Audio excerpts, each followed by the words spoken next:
Attention. Merci, Dr Benaoui. Et je vous demande au public si vous avez des questions, on les laissera à la fin parce qu'on est pressé vraiment par le temps. Et on va passer directement à la présentation suivante, la sténose de l'œsophage ou bien les sténoses de l'œsophage chez l'enfant à propos de 18 observations, expérience du service de pédiatrie de l'hôpital international universitaire Cheikh Zayed. Et ce travail va être présenté par Dr Lara. À vous la parole.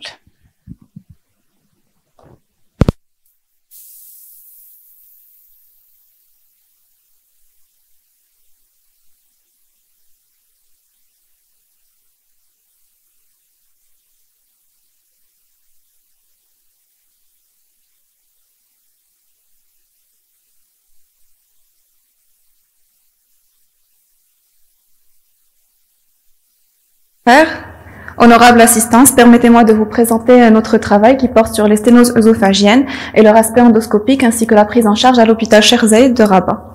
Donc c'est une pathologie qui est peu fréquente chez l'enfant et qui est souvent sujet à un retard diagnostique. Les causes sont très variées, l'endoscopie reste l'examen clé que ce soit pour le diagnostic ou pour le traitement et les techniques utilisées diffèrent en fonction des différentes habitudes des centres. Notre étude est rétrospective. Son but est de souligner les aspects épidémiologiques des cas explorés en unité endoscopique à l'hôpital Cheikh Zayed et d'analyser la stratégie de la prise en charge. Les données ont été extraites à partir des registres de l'unité endoscopique et des explorations pédiatriques et nous avons inclus tous les cas de sténose œsophagienne entre l'année 2020 et l'année 2021. Nous avons colligé au total 18 cas dont l'âge varie entre 1 et 12 ans avec une moyenne d'âge à 5 ans. 6 cas étaient des enfants de plus de 6 ans, donc une prévalence de 33%. Nous rapportons 6 cas de sténose caustique, 5 cas de sténose sur pile alcaline, 5 cas de sténose peptique et 2 cas d'atrésie de l'œsophage. 5 patients avaient des antécédents de RGO et 2 patients ont été opérés avant d'être adressés vers notre formation. Il y avait une nette prédominance masculine dans notre série avec un sexe ratio de 1,5 et le délai de moyen de la symptomatologie était de 6,6 mois avec une prédominance de la dysphagie, particulièrement la dysphagie au solide. Tous nos patients présentaient une sténose à l'endoscopie, dont 6 étaient franchissables et 12 étaient infranchissables, avec 4 patients qui présentaient une sténose serrée punctiforme et 8 une sténose peu serrée et infranchissable. Dans un tiers des cas, il s'agissait donc de sténose au niveau du siège inférieur et moyen, et dans la 50% des cas, il s'agissait du tiers supérieur qui était concerné. Et nous rapportons 4 cas de hernie hiatale dans notre série. 13 patients présentaient une sténose punctiforme sans œsophagite en sténotique, avec 4 patients qui ne présentaient pas de fausses membranes et 9 patients qui présentaient des fausses membranes. Nous rapportons également 5 cas de pile alcaline, donc avec un délabrement de la muqueuse œsophagienne en sténotique et une plaque nécrotique de la paroi œsophagienne qui a ensuite entraîné une médiastinite. Un cas de sténose post-ingestion de caustique avec fausse membrane et une œsophagite stade 3. Et un cas de sténose après ingestion, donc la maman a donné à l'enfant accidentellement de l'esprit de sel, ce qui a entraîné une sténose serrée avec une œsophagite stade 3 en regard et en sténotique et des fausses membranes. Ceci est un cas d'atrésie de l'œsophage chez une patiente qui a été opérée à l'âge de 5 mois et qui a présenté une atrésie post-opératoire. Elle présente une sténose punctiforme avec une ectasie œsophagienne.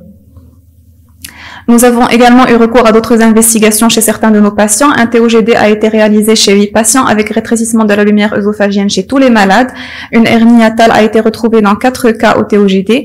La radiographie thoracique a été nécessaire dans les cas d'ingestion de piles alcalines et de détresse respiratoire. Et la TDM thoracique a été indiquée chez 2 patients, dont un enfant âgé de 3 ans qui avait présenté une pile alcaline qui s'est enclavée dans la paroi œsophagienne et dont l'endoscopie n'arrivait pas à retrouver le corps étranger. Il a nécessité une cervicotomie pour extraction de la pile alcaline. Tous nos patients ont bénéficié d'un traitement par IPP. Les cas d'ingestion de pile alcaline ont tous bénéficié d'une extraction en urgence avec traitement par IPP, corticothérapie et antibiothérapie et un suivi endoscopique régulier. Une alimentation parentérale a été nécessaire chez une patiente, donc la patiente qui avait l'atrésie de l'œsophage, avec mise en place d'une gastrostomie d'alimentation par la suite.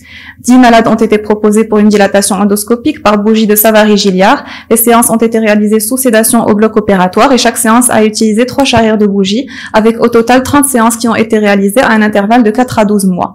Les dilatations par ballonnet ont été réalisées chez 2 patients chez qui la dilatation par bougie n'a pas donné de résultat. Ici, c'est une patiente qui a ingéré un caustique et qui présentait une sténose punctiforme. Nous avons réalisé des dilatations aux bougies de Savary, 6-8-10, avec une guérison totale de l'œsophagite caustique et de la sténose et une restitution ad integrum. La prise en charge chirurgicale a été nécessaire chez 6 patients, dont 4 ont bénéficié d'un système anti-reflux. Nous avons un taux de réussite dans notre série de 90%, avec un recul moyen de 21,8 mois et une récidive qui a été notée chez 2 patients. Chez 6 patients, la sténose a été franchie par l'endoscope pédiatrique et un patient a été perdu de vue. Dans la littérature, la prédominance est retrouvée pour les sténoses caustiques à 50-60% des cas, suivi des sténoses post-chirurgicales et des sténoses peptiques.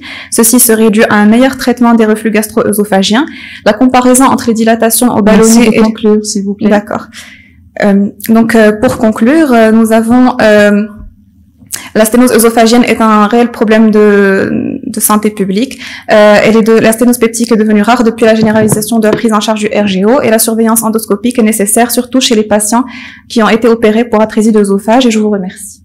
Merci, Dr Lara. Travail très intéressant. Bonne